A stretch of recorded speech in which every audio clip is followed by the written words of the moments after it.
Now, I am originally a civil society activist. I was one of the founders at the end of the 1970s, beginning of the 80s in my own home country, the very traditional conservative Catholic part of Austria, the Tyrol, of the first shelter for battered women and their children. And this has made me sort of accompanied me all my life as a politician. And now, as the Vice President of the European Parliament, I can bring you the strong support of this Parliament of the European Union. 751 MEPs from 28 member states. Not everybody supported, but very good majorities. And I can tell you, we just, on 14th of February 2017, we did a resolution in preparing for the Commission of the Status of Women in New York this year, and I'd like to read out the important part of it where we strongly condemned the Global Gag Rule, and where we said the European Parliament is of the opinion that this rule is a direct attack and a setback of gains made for women's and girls' rights.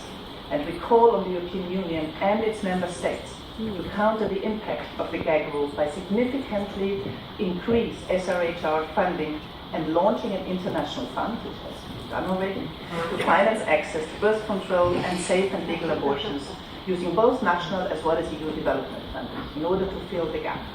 I'm very glad that Commissioner Mimica also was here today and announced his support.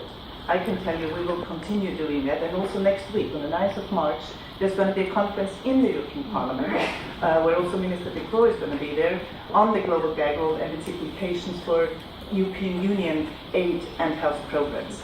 Now, we have this huge mobilization in the European Parliament. 93% of the crucial votes go in favor of SRHR.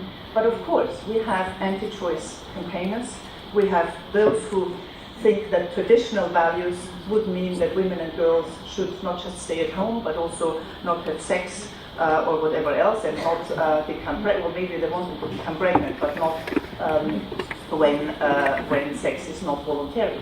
So we have them as well. And as Isabella Lövin said in her speech, we know about them, and we stand prepared, also in the European Parliament, with patience, fortitude, and endurance, to make sure, together with all of you, that millions of girls and women in this world will be able to live a life free from fear, living also freely and in dignity, and making the choices they want for their lives and be informed about them. So I can assure you we will continue working also with the Commission, also for the funding, to make sure that we also help filling the gap that exists now.